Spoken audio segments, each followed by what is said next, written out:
the 7 C's of deliciousness. Quiznos Lobster and Seafood Salad Sub and Lobster and Seafood Fresh Salad are back. There she blows. Come in today and catch it while you can. Quiznos. Toasty. When you miss a punch, you shouldn't fall off balance. Well, Pabon falls off balance, and Guzman pursues him, throws a punch, and then knocked down a score. I don't know that it's a legitimate one, but again, off balance, the punches do come. A little bit of a push by Guzman, and Pabon has another 10-8 round against him. Joe and Teddy with you here.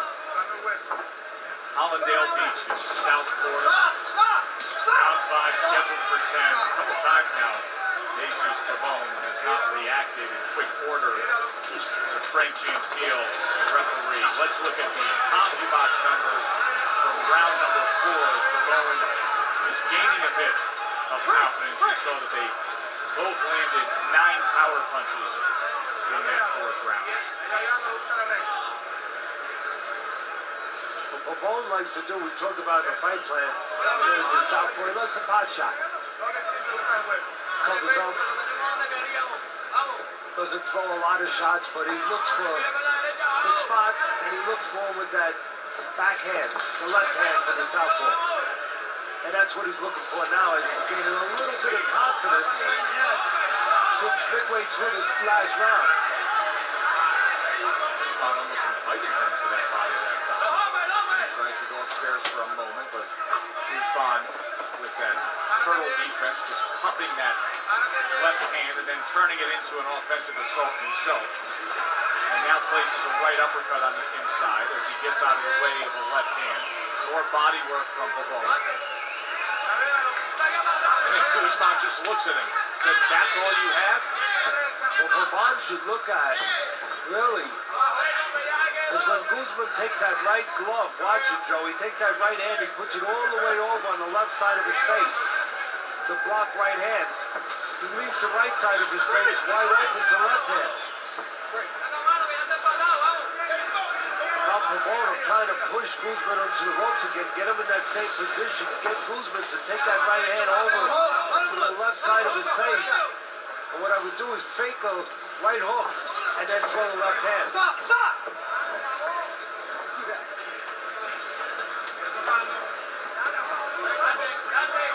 Sloppy fight, but a little bit better for Pabon the last round and a half. Undoubtedly.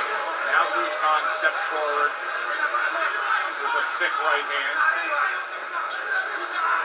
Wild swinging there indeed. Pick them up. Keep them punches up. Left hand by Pabon straight a bit. You would think that a southpaw would want to use his lead hand, the right hand. Just like an orthodox fighter would like to use the left hand, but Pabon depends on that backhand, that left hand.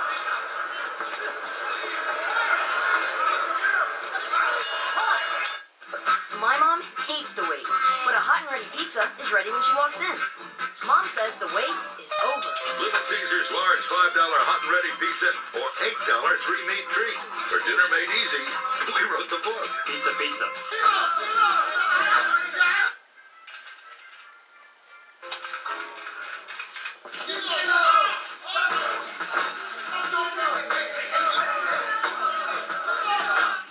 Fix this.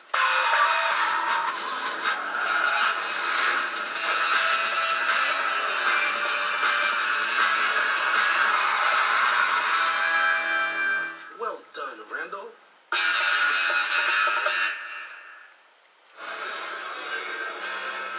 Friday Night Fights here in South Florida. Magnificent pool here at the Westin Diplomat, where aerial coverage is provided by Goodyear. Everything Goodyear has learned making tires for superior performance inspires what they roll into yours. Goodyear, more driven. Round 6 of our main event has been controlled throughout by the unbeaten, now 35-year-old former titleist whose prime of his career was so greatly affected by weight issues. Joan Guzman has scored 3 knockdowns so far tonight against Pabon. So See, the average punches landed first 3 rounds, 17-6, but the last 2, as we've noted, Pabon gaining a bit of confidence, a little more willing. Guzman has a propensity to showboat every once in a while. And you saw a little display of that a moment ago. He did a lot of that, Teddy, early in his career when he was this fast-rising knockout artist in the 120s. A titleist at 122 and eventually went north of there. Right now, I'd rather see less showboating and more punching from Guzman.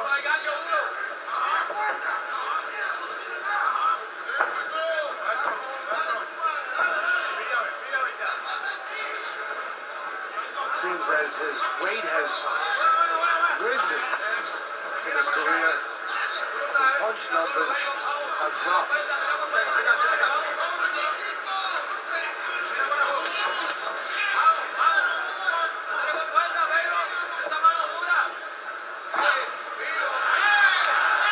There's the foot stomp thing, and he's unable to land anything off of it. And you almost get the sense that he's playing at this point as he winds up the ball. Hold him. Let him go. All right, I got you. Now he's throwing that jab, up jab, off the thigh.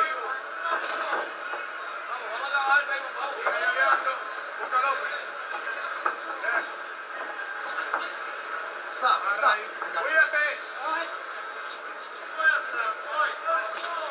The size advantage I talked about, Pabon being the bigger man, junior welterweight most of his career, while Guzman started out at 124 pounds. But the weight is helping Pabon, is helping him handle the punches and survive a little bit.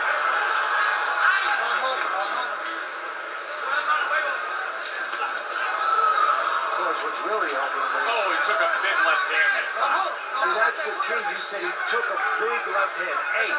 Big left hand. Singular, not plural. Guzman had chances to put them together, and so far he's been just doing one at a time. Here's a point being taken away for holding. Point deduction for excessive holding. All right, let's go. And the hold that Pabon is in is just massive on the scorecards. Stop. My dad can't stand to sit and wait, but a hot and ready pizza is ready when he walks in. So he's sitting pretty.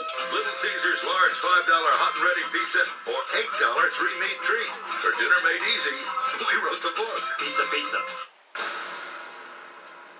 When we came onto this task force, we were told that our job is to chase and capture. The most dangerous runners are the ones that got nothing to lose. This guy's got over 3 dozen killings on his belt. Don't you even think about it. Breakout Kings. New season premieres Sunday at 10 on A&E.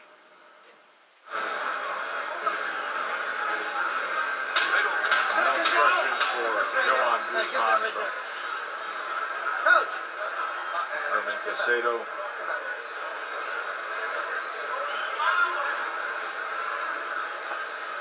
Frank Gentile's taking a little extra time to start this round as they were cleaning up that red corner of Jesus Pabon, who's been down 3 times so far tonight against the former belt holder.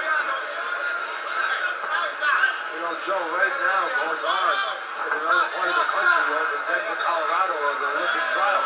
And I know that there's somebody of great interest to you there, Teddy. Yeah, one of the young men that's competing for a spot on this year's U.S. Olympic team to compete in London is one of the fighters from one of the Dr. Atlas Foundation Cops and Kids gym that we're very proud of. We're proud of all our kids. We're very proud of Marcus Brown, the light heavyweight, 3-time New York Home Glove champion. He won again today, his 3rd fight in the tournament. He's in the finals tomorrow. Good luck, Marcus. Bring it home. And then, of course, this summer, Teddy, you'll be heading over to London for the Summer Games, broadcast boxing internationally, of course, here domestically. And perhaps you'll be seeing one of your hometown guys there in London. I think, Teddy, this is a critical year for us. I think we're desperate, personally. I think U.S. boxing has to have a significant outing this summer. Yeah, I would agree with you. Our Olympic program has really dropped off and almost become irrelevant in the last several Olympics. So it is important to put our best foot forward, our best glove forward, and come back on the scene as hopefully as a power to be respected. And again, good luck to all our young men there that are trying to make the Olympic team, and I would love nothing better than to be in London calling a fight for Marcus Brown, one of our own.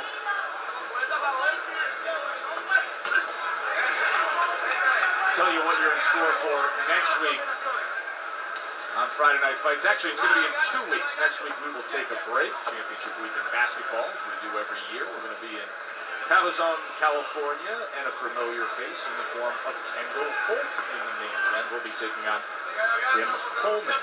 That's in 2 weeks on Friday Night Fights. Well, one more round. You don't have to wait 2 weeks. Pabon will be going somewhere he's never gone before. He's been 8 rounds twice in his career, but never past the 8. So if he gets past the next round, he'll be going into new territory, uncharted waters. And I suppose if I told you what would represent a good night for Joan Guzman, and I said there was a first-round knockdown, third-round knockdown, fourth-round knockdown, but this fight's going to go into the 8th round, you may start to question things. We'll talk more about that after this short break. You know those lucky dogs with that perfect amount of gray hair that everyone loves? Now you can be one of them.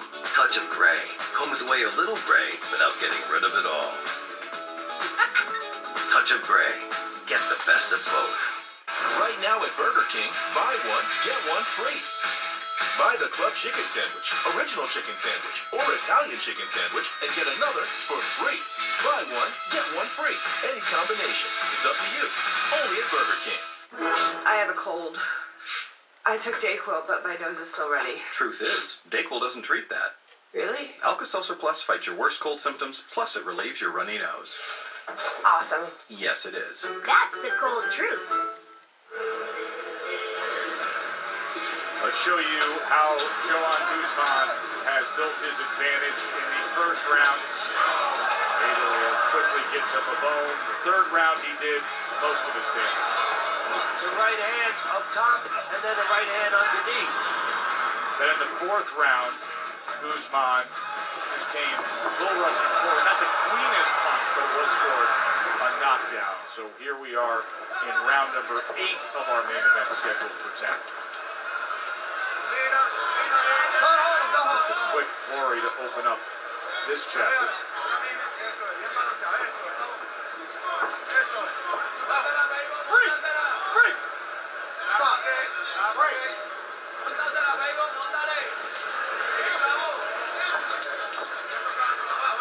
Blowout on Teddy's scorecard when you factor in the 10-8 rounds. Keep in mind there was a point deduction in the 6th. So the 6th round that you see as a 10-8 is because of the point deduction for excessive holding on Pabon.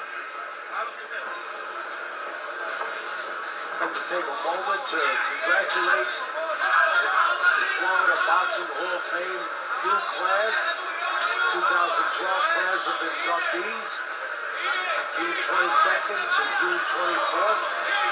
We will have some new men coming in, and there goes the knockout. Way bent backwards, and a crushing blow just ends it.